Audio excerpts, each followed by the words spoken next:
there should be an entry log form filled in for that particular performance. And then eventually the student teachers will submit that to me along with your DICE forms for their placement.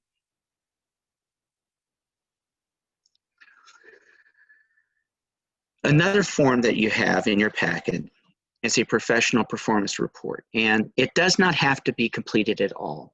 But if you find, and you may very well find this during this interesting time when you're working with your student teachers, you may find that they're going beyond and above to make sure that your students are working hard and working together.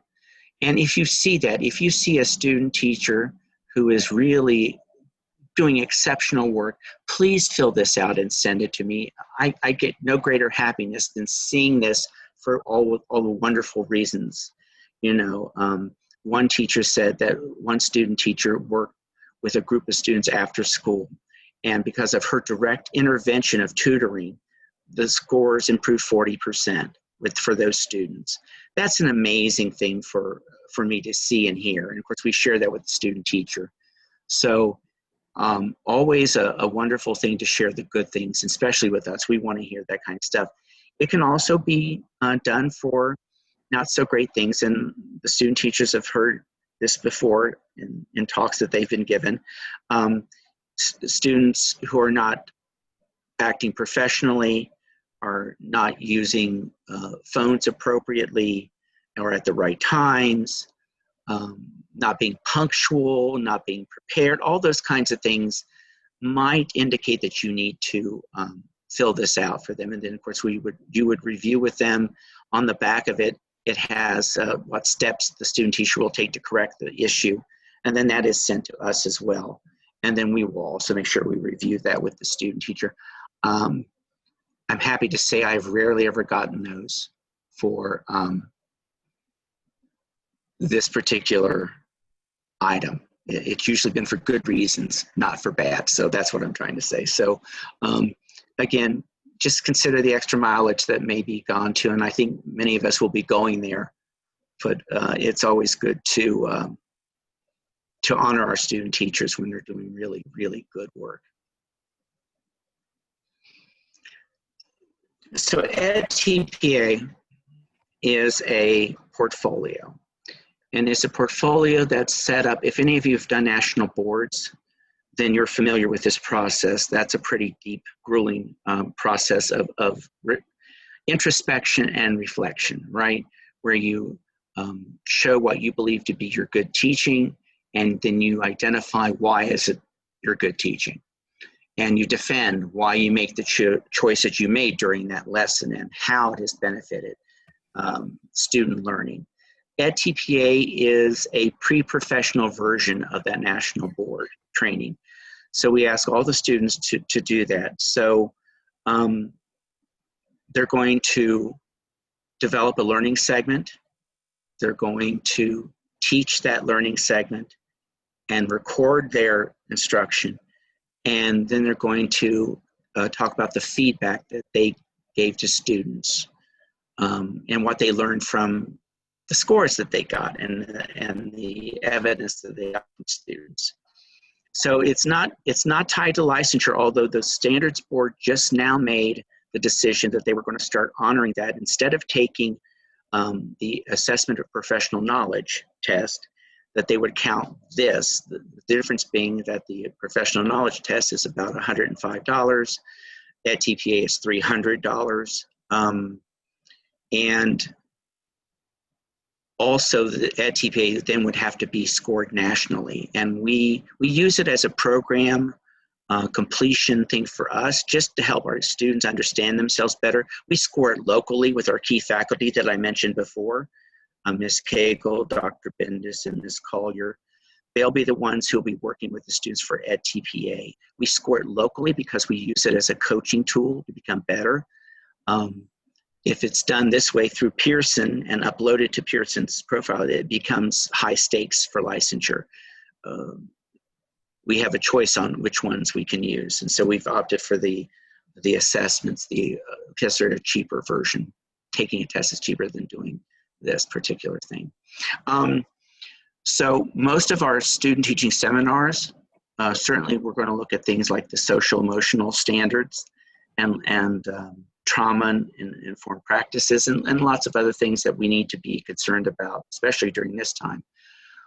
But we'll also be working on EDPA and how to negotiate that with our student teachers. So mentors, all that we ask is that you help support those students to figure out learning segments that are important for your children and students in your classroom, that they make wise decisions about that, and that perhaps you support them as you maybe you can help them video record their performances, and just give them some good advice about the stuff that they're doing. So that's how you'll be able to be the most useful, I think. Again, sharing your wisdom and some of your technological know-how may go a very long way to help them. So EDPA, like as I said before, is a portfolio-based assessment, and it has 3 tasks. Task 1 asks you to, first of all, give a context for learning. Who are the students in your class? What is the makeup of those? How many boys, how many girls, how many students with IEPs 504 plans, gifted, talented, struggling readers, ELL students? The idea here is that the key faculty get an idea of the classroom that the candidate is looking at when they're going to do their lessons. They have to come up with 3 to 5 lesson plans of a learning segment that's worthy and needed for your students.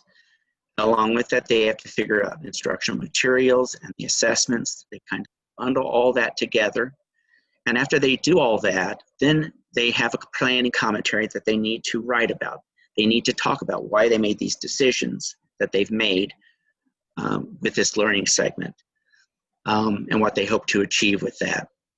So then they take that entire task 1 and then they go to the classroom with it. Now they have to record themselves teaching the learning segments that they did. And there's specific handbooks for every one of those students. And I'm sure they'll share it with you as well.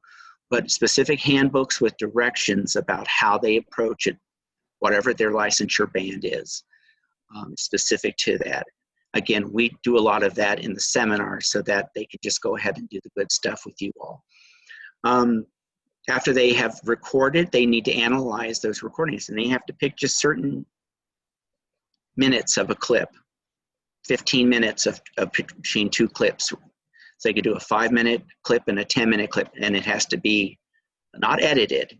It has to be all continuous. They just have to pick the best 5 or 10 or 15 minutes, and then that's the clip, and then they use that clip, and they have to analyze it and explain how that represents the good instruction. And so as they delivered that instruction, did they make any changes? Did they do something differently? Did they achieve their goals? Did they not achieve their goals? That's the purpose of this, is to reflect upon the lesson. Every good teacher, and I know mentor teachers, you've done this, after a lesson you've gone, well, that was spectacularly bad, and I will not do that again. I just won't do that again. And some things go really, really well. And some things you think, you know, if I could have just added this, that would have made it really, you know, reachable for all the students. And so that's kind of thinking we asked students to do for that task 2.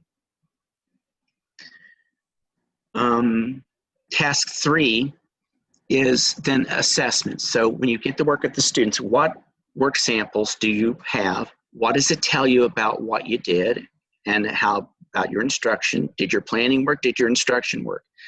What kind of feedback did you give directly to students? Was it written? Was it a conference? They can also tape an extra 5 minutes of a conference that they have. So just showing how they approach giving feedback to students so that it's meaningful and usable by the student. And then they have to then evaluate and have to write a commentary about what that feedback told them. And that's the entire process. So it's pretty in-depth. We work hard to make sure that our students are supported in a variety of ways. That way, through my introducing of the topic, through the key faculty working with students, and then, of course, mentors with you and your guidance on helping them see that alignment between what the standards are and what students need to do, and then how they can use that as their learning segment. So that's that in a nutshell. And all three of those tasks require them to think about academic language they use and then analyze everything that they do and why they do it. And there are a set of templates that students need to just fill in and answer. So they're not making up this large, huge book report. No one wants that, right? We just want you to answer the questions. Have you thought about this? You did. What did it tell you? And then they share that so the key faculty can get an insight as to the level of reflection the student teachers had on their particular learning segment and instruction and feedback that they gave. So let me do a little bit of summary here. I know I've talked a whole lot. I'm so sorry. Our time is so short and the stuff we have is so important. But again, I'm hoping you've asked some questions in the chat box. So we're talking to my screen and not seeing you sometimes. So maybe that's my problem, but I'm seeing my screen and that's it.